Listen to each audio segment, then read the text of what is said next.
The final piece of your fantasy footy puzzle is almost ready to put in place. Which rookies should you be selecting for this upcoming season? It's probably the most in-demand and most asked question we get in and at our coaches panel. Should I pick this guy? Should I pick that guy? Is this guy an option we could play? What's this player's job security like? And we watch and we ponder and we consider through the community series, the practice games, and even the 2 matches we get in opening round. We take away a little bit of information to ultimately help us make informed decisions heading into round 1. We will, maybe even as you're watching this video, know even more players confirmed to debut. Chances are we're going to miss at least 1 or 2. Let's hope not, though, for your sake.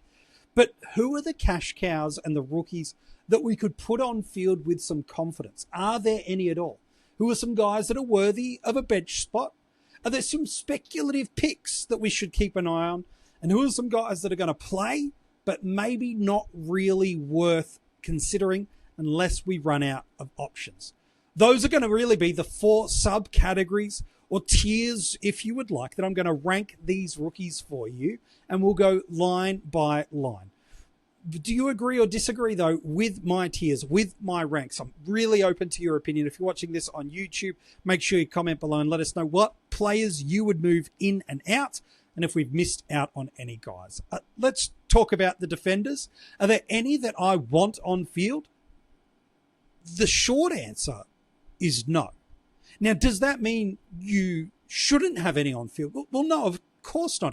Our structure might screech that we have to put one of these guys in and on field. But right now, based on what we've seen through our cash cows right throughout this preseason, none have filled me with confidence in one of the following 2. Job security and consistent scoring capacity.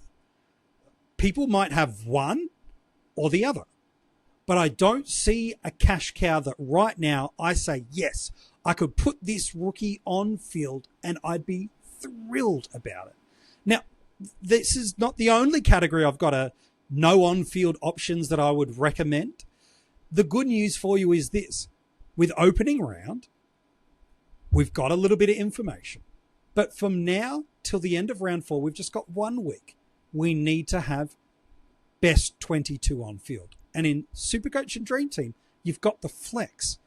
And so at the very least, we just need 1 decent score. Can we get 150 or 60 out of these bench spot worthy guys?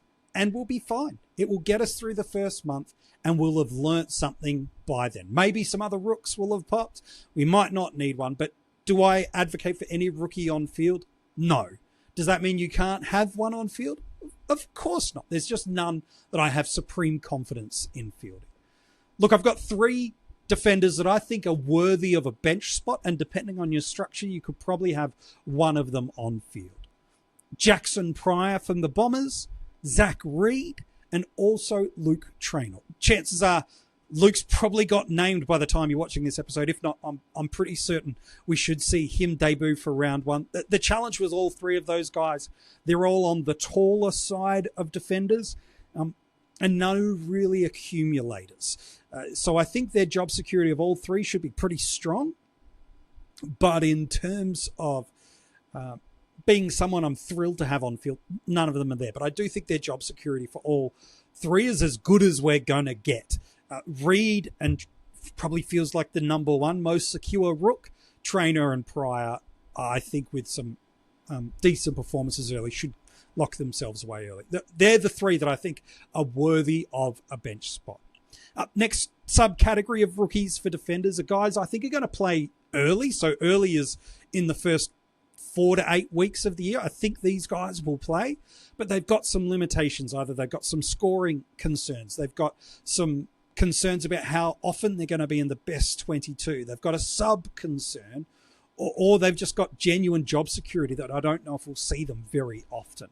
These are the names that I've got that I think we will see play early, but I think they've got some limitations that are going to hurt their fantasy cash generation.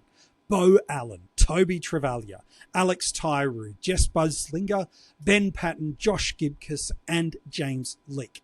Now, we might still have to go into some of these guys, depending on if any of the bench spot guys get named. But I expect Leak will probably get at least one more game this week, but he's really the utility that floats across. Check out my true review on him on this channel. Sorry, there's an episode about the Pies and the GWS Giants review. I'll tell you a bit more about that. Bo Allen, I think, is probably going to get a game, but really we can't pick him with any confidence based on what we saw in the preseason. Trevallious, always a sub risk. I think Patton's in and around the mark in SuperCoach and Dream Team. He is rookie priced. Maybe the defensive forward status is enough for some of us, but it's not a pretty picture, is it, when we look at this level? So I think all these guys are going to play either this week or relatively early in some cases, but all have concerns around them that don't make me thrilled with wanting to pick them. And then there's a couple of real speculative options, guys that could play as early as this week or could play in the middle to latter part of the season. Again, there's really only one that if he locks himself away in the side, I'd be happy with. The others, I think we just need to wait and see what comes our way. I'm talking Matt Whitlock. Saad El Hawley is the one that I think if he can pop into that best 23, he's probably the one worth a pick. The St Kilda kid, Liam O'Connell, Connor O'Sullivan at the Cats, Taj Woden. It's not a pretty picture in our defensive lines. I feel like we've painted that picture well and clear, but as I've gone and ranked these defenders from whether they're on field, worth a bench spot, going to play but have some limitations and some speculative picks, it's not a deep list, that is for sure. A little bit different when we hit out midfield. There's 3 that are pure rookies across all formats, and then an additional 3 that, depending on the format you play, would also qualify as a rookie. In others, they qualify as mid-prices. But I'm going to put them in there because the coaches panel, we cover them all. Let me run through the 3 pure and then the 3 50-50 depending on the format. Levi Ashcroft, Finn O'Sullivan, and Xavier Lindsay. I'm happy to put all 3 of those guys on my field if I need to. Now, am I saying you should put all 3 on field? Absolutely not. That's not what I'm saying. Rather, I'm saying, depending on your midfield structure, these are the guys I would be happy to advocate for putting on my field. Again, knowing that we really only need a round 1 match of best 22, then the rest of the next 3 are all best 18s. And so it's not as vital and critical. But to me, those are the 3 across the format rooks. I'd be happy to field these 3 guys. All 3, different conversation around structure. We're not answering that on this episode. I'm just saying all 3, I believe, are fieldable. I know there's some concerns that Ashcroft could get the sub, and I think that's there with pretty much anybody on this list. Every single rookie is always a sub risk, but he's as good a chance of avoiding it as anybody. Finn O'Sullivan, I really liked his game, and the fact that he drifted back into that halfback playmaking role late in the community series gives me some hope that maybe, just maybe, he'll get a little bit more time and free ball back there. And Xavier Lindsay, he's got that wing stitched up. I think this kid is an absolute fantasy star of the future. Runs all day, uses the ball well, is going to get limited ceiling, but I think his job security, let alone being freed of the vest, let's hope he's pretty good. Those are the 3 on-field rooks that I would happily have there. And then I've got another 3 that in an AFL fantasy, they are qualified as mid-prices, but in, say, SuperCoach, they're not, or Dream Team. So those 3, again, I'd happily have all of these 3 guys on field. Mitch Nevitt, Elijah Sardis, and Nathan O'Driscoll. All these guys, look, they're worthy AFL fantasy mid-price picks. Probably more Nevitt and O'Driscoll. I'd rather have my slice of the pie on. Sardis is a bit too overpriced for me in fantasy, but SuperCoach, all 3 of those guys have had a brilliant pre-season knockout. Lots of love from their coach and from their internal media teams. I think all of those guys are fieldable. So all 6, depending on the format you're in, could be put on field. Would I put all 6 on field? Don't be ridiculous. I'm just saying these are fieldable options.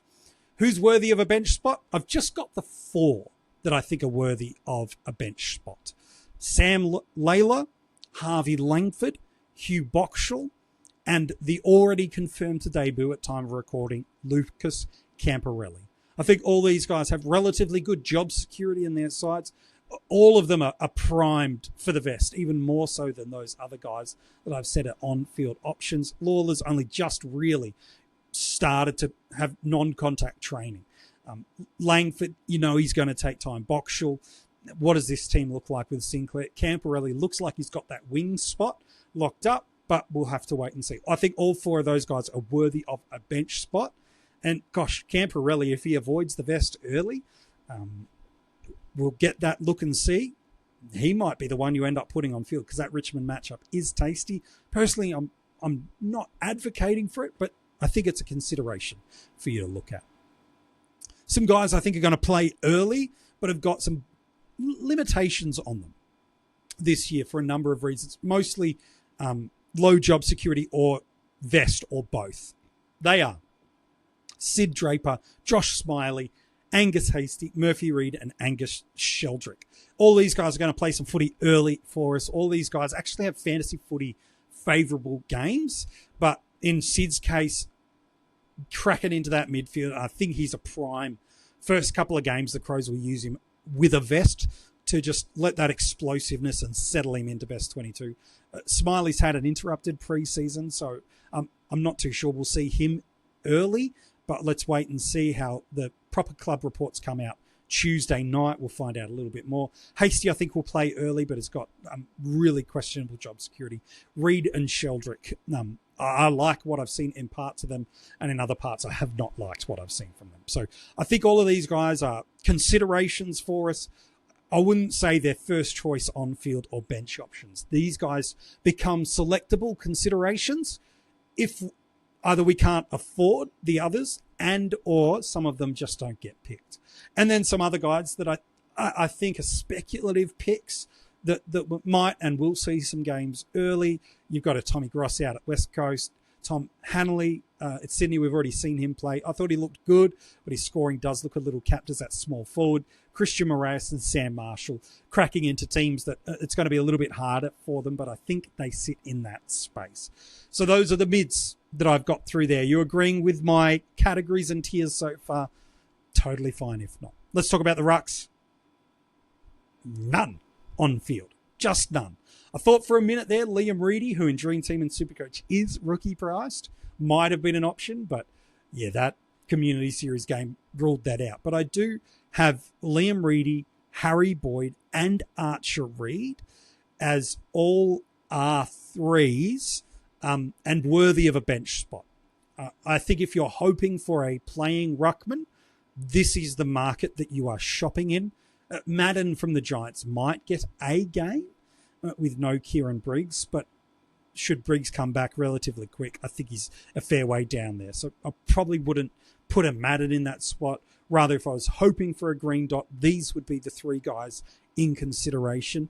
And then there are some other names that you can look at through there. So to me, they're the three that I think are most likely to play early and are worthy of a bench spot.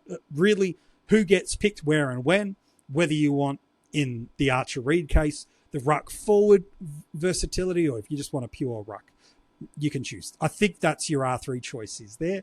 However, there's no real other guys that I think are sitting in that will play in 25 but have limits. Rather, I'd want to hit some more speculative. And these are largely more likely to be the names you look as your dead red dot rookie to try to maximize a captaincy score. So a Max Heath, a Liam Livingston. These are the sort of guys that I would say that sit in that tier, which are speculative, but politely, you're really shopping with a bit of DPP and you're trying to get a red dot to be able to have some on-field outlets. Then let's hit the forward line. Who are the on-field forwards that I think you can put on there? I've actually got two. Sam Davidson. Shouldn't shock anybody. He's got that wing. Would be one of the biggest shocks to me that he does not get named in debut. I think he is on-field worthy. And the other is an Elijah Hewitt. He's just got something about him. Yes, he's had some injury history, let alone what he's done this preseason, but they're desperate to get some rejuvenation through this midfield. Still no Elliot Yeo for at least the next few months. It can't all be Jack Graham, Harley Reid, Tim Kelly. They need something different in this midfield mix, and Elijah gives them both some speed and some power. So if he's healthy enough, he'll play, and I think he's worthy of an on-field spot. Do we need 2 on-field forward rookies? No, you genuinely don't need it. And if you are running 2, I think you might be missing out on some value in the other spots.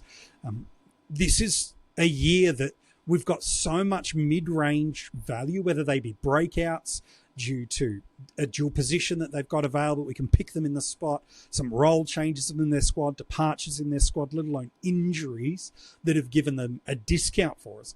We've got so much value for so many reasons that we're not going to need to have more than probably max of a handful of genuine rookies on field. I think if you've got more than that of genuine rookies, and rookies being Sam Layla priced or beneath, you might be running a little too top heavy in some spots.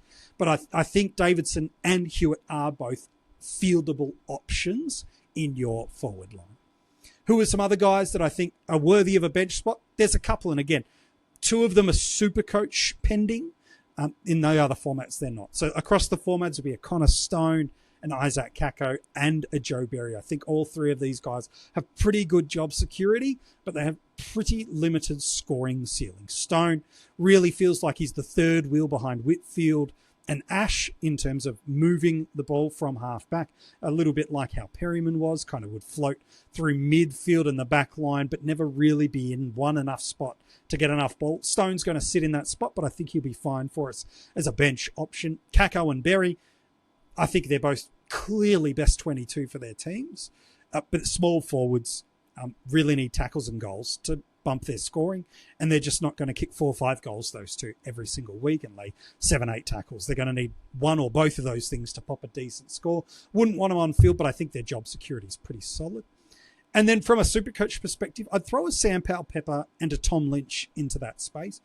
Again, their scoring's going to be a little bit clipped for a number of variables. Lynch, just a number of quality service that's going to get his way. Powell-Pepper, he's not a huge goal kicker. He's more a physical presence that he adds something dynamic to their team, but he's not an accumulator. He's not a ball winner. He's more a human wrecking ball and sets up their team with what he does. And at his price point in SuperCoach, he's at least worth a look because he is best 22. But I do think his scoring's a little bit clipped. So those are the guys I think are bench options for us. It's not a heap, but the good news is we don't need a heap. We just need a handful of these across all our lines, and that's going to be enough, knowing that once price movements start, we start seeing on fields, we start seeing what teams name with debutants. Because again, we're recording this with only Lucas Camporelli as the confirmed debutant for round 1, and a probable Leak and Stone continuation as we roll through there. Who are the guys that I think will play but have some limitations in our forward line? Look at a Max Hall, a Harry Armstrong, Corey Warner, the Gru from GWS Max, and Dan Curtin. I think all will play and play a decent amount of footy relatively early. Maybe Gru is touch and go if we see Hogan and Stringer come back in. But all these guys I think will get some reasonable amount of games, but feel vesty, feel limited opportunity, or in Armstrong's case, really limited about how they're going to score. So probably don't want to go down any of these pathways unless some other options really fall over. And then there's some guys that they're going to get some games. They're a bit speculative. I'd keep an eye on them, but I wouldn't be super keen. You know, a Caden Cleary once he gets back from suspension. Gothard at the Giants. Jacob Constanti. Ashton Moyer. Cooper Simpson. Isaac Keeler. Harry Lemmy. Like, these guys should all get a shot. But it's probably more they're not first choice options in their team. They need something else to fall out to get them there. So we need a few things to go their way. Once, you know, in Cleary's case, they're available, and the others, they are. So to me, they sit in that spot as well. Look, there's probably one guy that's been done a little bit harshly, and that's a midfielder in Ed Allen. I'd probably put him in the 25, but has limits. And the reason he's got limits is if a Jordan De Goey's back as early as this week, I think he might even fall out of that side. He's so fringe in that team right now that I just couldn't pick it. I'd rather Camperelli, Boxall, Langford, Layla, let alone those others of Ashcroft, Sullivan, Lindsay, Nevitt, Sardis, Driscoll.